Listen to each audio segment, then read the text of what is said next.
Hey, what's up, everybody? It's your boy Jason coming at you one more again.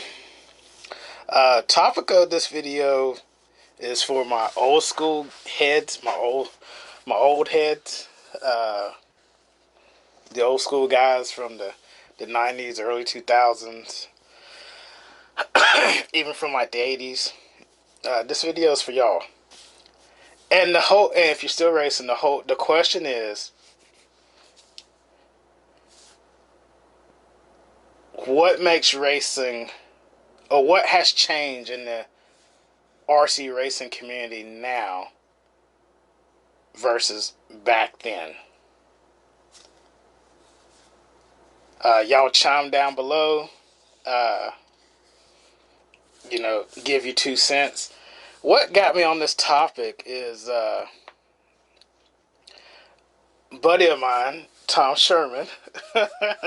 we got on this topic last night, and it was like me and him crossed paths. Like, when I was a kid at races, we crossed paths, and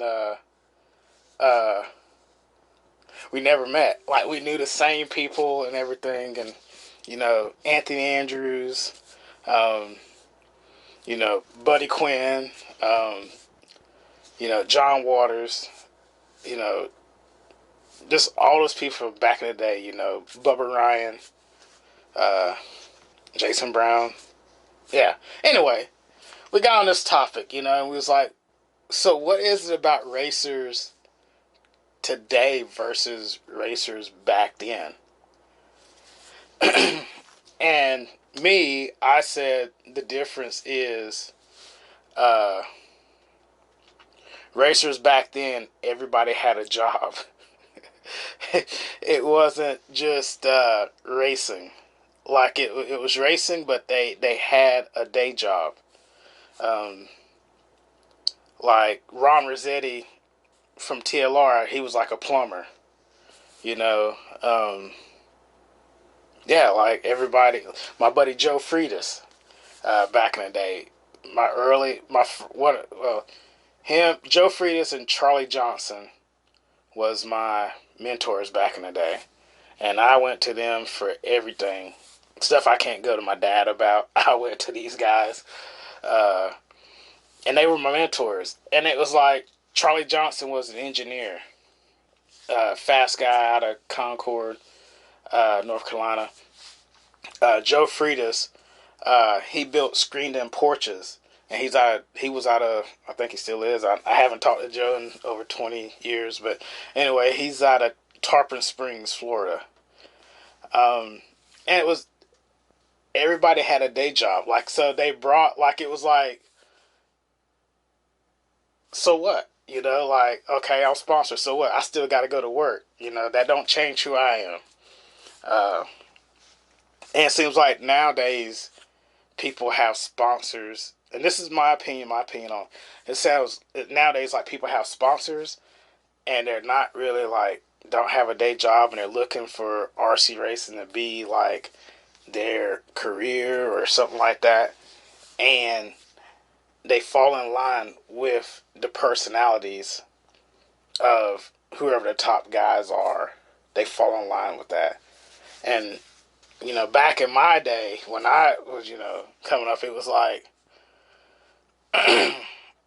the personalities were just like, just off the radar. Like, I remember John Waters coming to Savannah, and I'm seeing John Waters in the magazines, and I'm seeing RC Car Action, and he was qualified A-main winter champs, and won some big races and state races. And so I'm seeing John Waters in Savannah, and like, I remember he pulls up and he's got this decked out lowrider truck. I mean, the bed goes back. I think the bed like danced a little bit, and decked out truck, and he was sponsored by Lucy, and it was like, wow, like he was his own guy.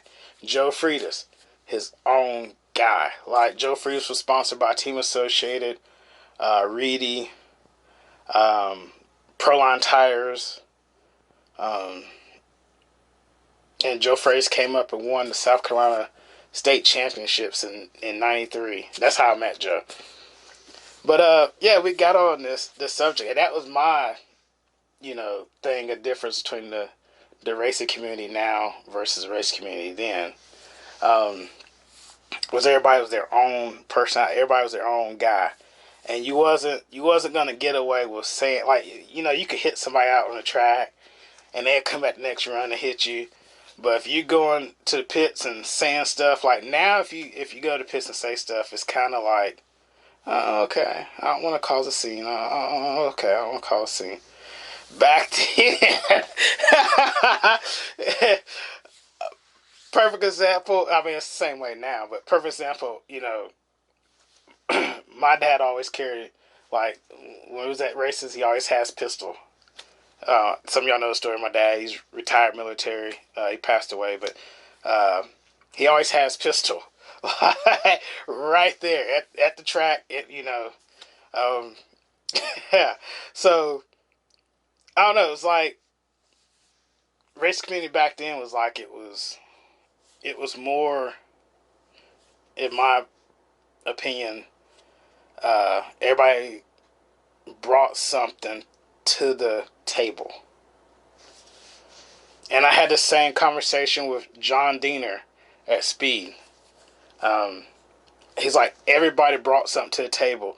Like if something didn't work, hence the Yokomo truck. Like if something like didn't work for a particular track, that person, whoever it was, brought something where they go out and they have something made, or they made something themselves, and they made 10 of them or whatever and sold them to whoever and made that vehicle work. It's not like that these days. These days it's kind of, in my opinion, follow the follower, copy. And back then it just wasn't like everybody like.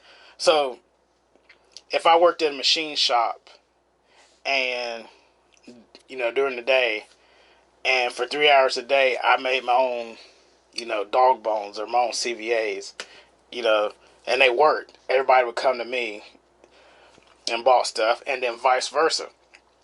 I would go to somebody else and buy stuff. But it's not like that these days. Major companies, the copyright something, it takes time, and whoever can bring it to the market wins. But that's my biggest thing. I said, Tom Sherman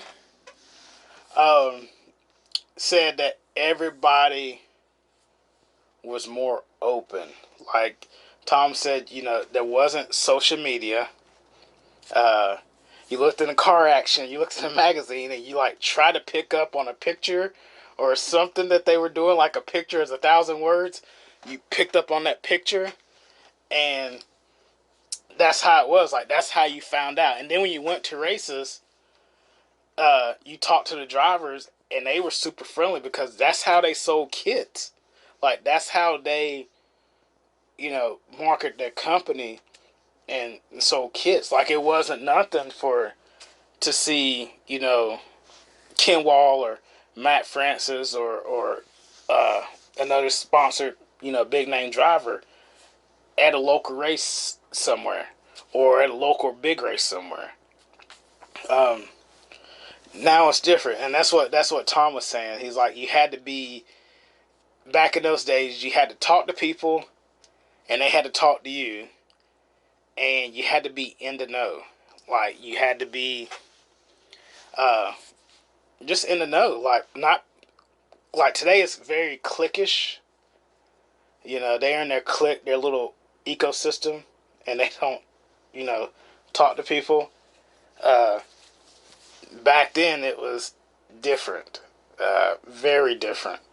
Matt Francis, gave an interview, and he was talking. He's like, if I was at, a little local race or a small race out in the middle of nowhere, and I spent time and helped a kid, I made a customer for that brand for life. He's like, I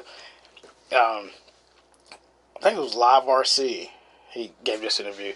He's like, if I built shocks for somebody, they would write in the Losi and say, hey, Matt took the time and built these shocks for my kid. We're Losi for life now. You don't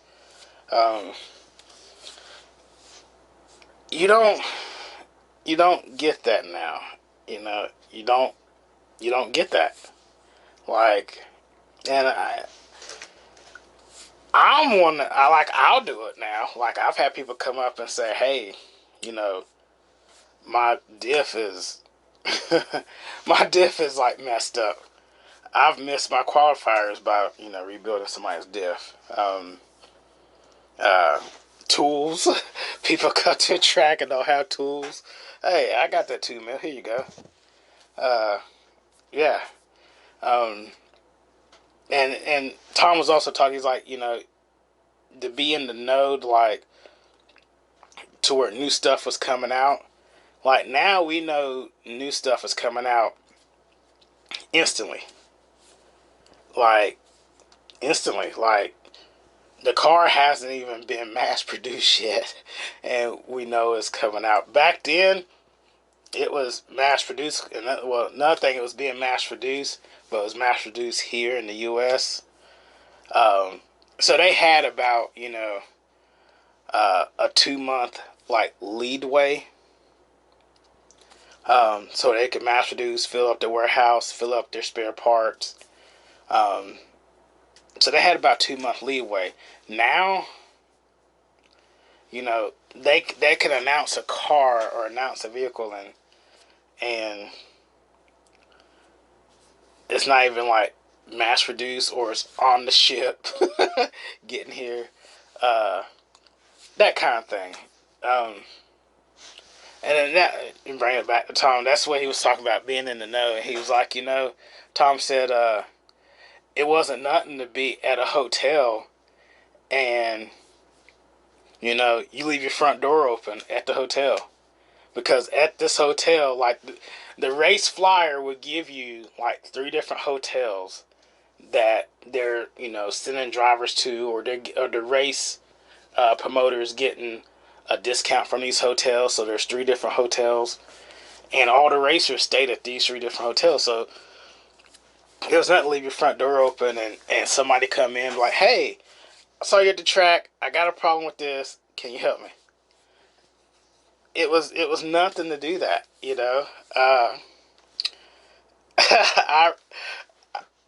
I remember at the 95 Nationals in Savannah, and speaking of this was the first race that I got a job. I got a worker's permit. A lot of kids don't know what that is, but I got a worker's permit, went to work, saving money, bought my own kit, which I put that double X so far in the closet. It's probably still in that closet. I gotta go down and get my old kits. But, and I bought an RC10, and the 95 National was the first race that, my mom dropped me off. My mom drove from North Carolina to Savannah, dropped me off. Andrews brought me back and forth to the hotel. That was the first race that I totally paid for out of my pocket.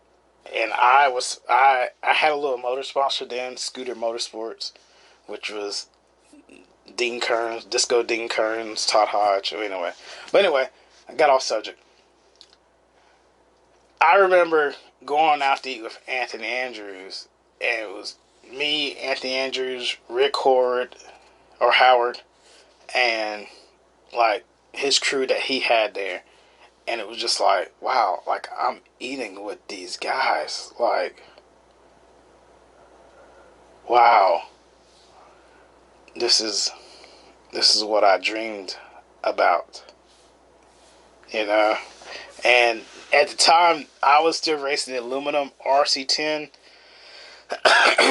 and these guys already had the B2, and they were talking about it at the table and everything, and telling me what I need to do with my RC10 and all that. But uh, it's not like that now. Like, I don't know anybody like a regular Joe that goes out to eat with any of the team now.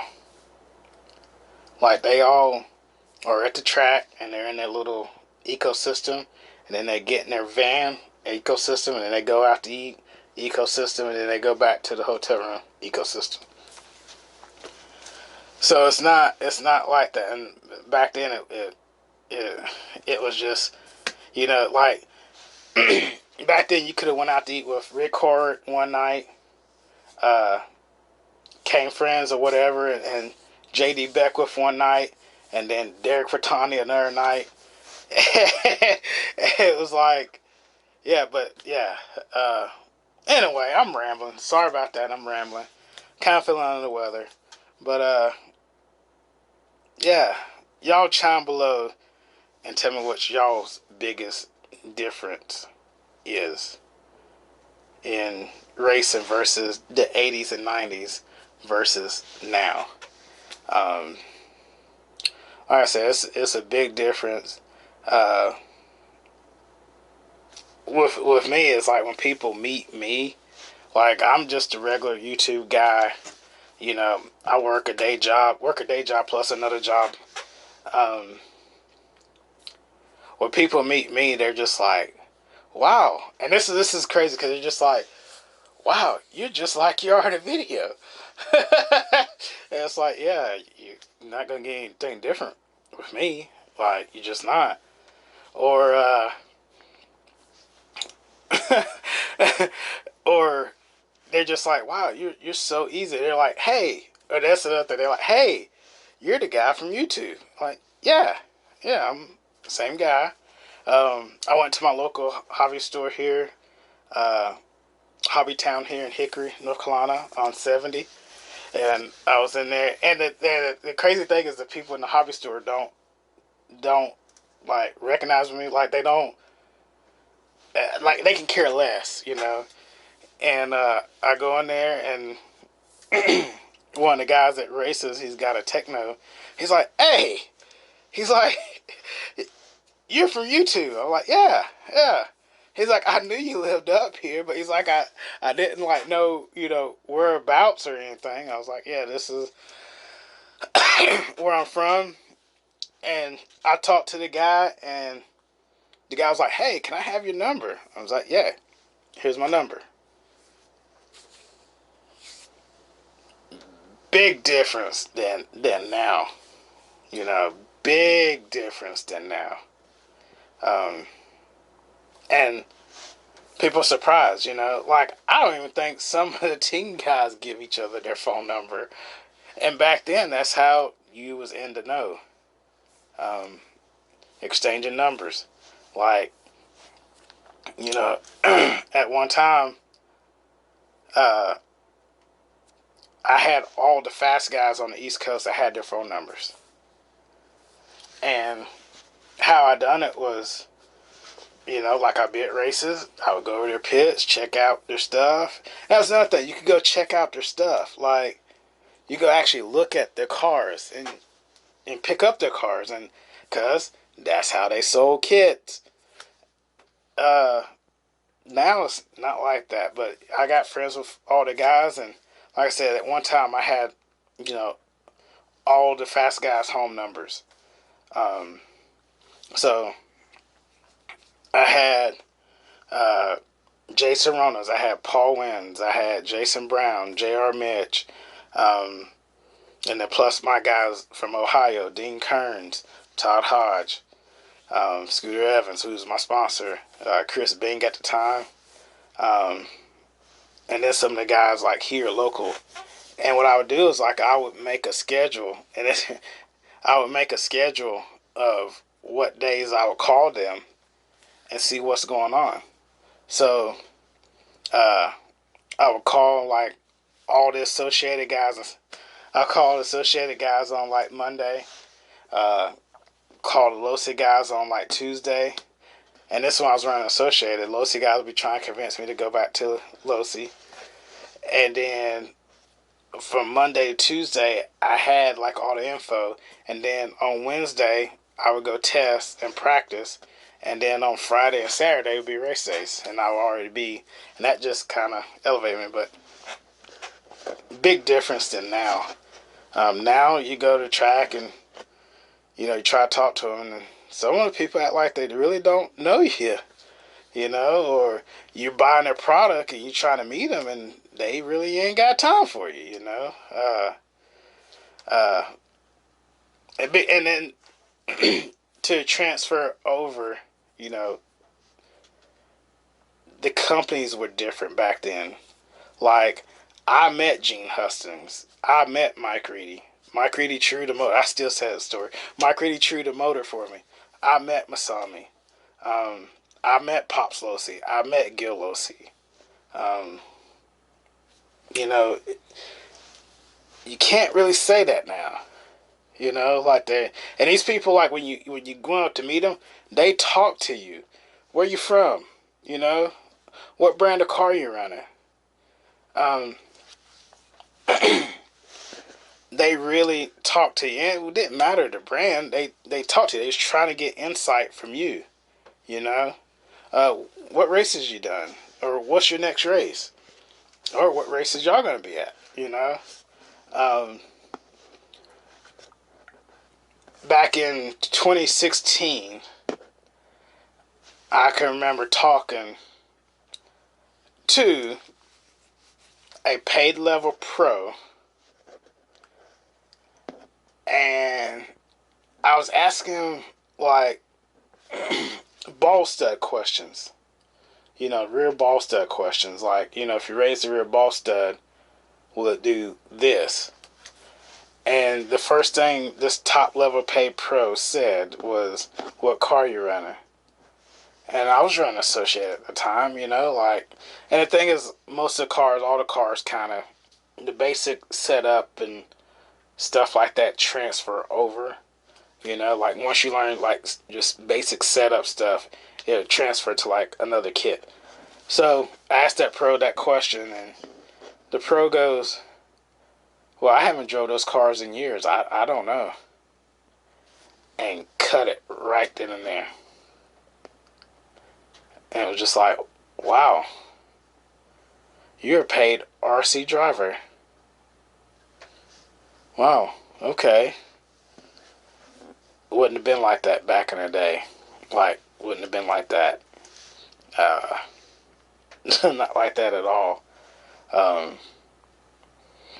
Yeah. So, sorry about a long, dragged out video again. Y'all comment down below. Todd Lewis, that's another stock guy out of Maryland. Super fast, won, I think, Winter Champs. He was my other go-to guy. I'm just name dropping. Brian Dunbar. I got a story about how I met Brian. Brian Dunbar and Dean Kearns came to the North Carolina State race. And he was like the first guy I ever seen sponsored by Losi and Trinity. And it was just like, oh, like, and and it was kind of crazy because like they came down just to get some runs in for a big race. So they were just down just to test, and so they used our local state race as like a testing race, where we would use our local track and local people as a testing race, and use the state race as a big race. They were using the state race as like a local testing race. But anyway, that's how I met Brian Dunbar, and the track was in Cherryville, North Carolina. Knew Adam Drake, had Adam Drake's number. Yeah, race prep Pat Rossiter. But anyway, that's enough name dropping. Y'all take it easy. Y'all comment down below. See you soon. Under the weather a little bit, but anyway, see y'all guys soon.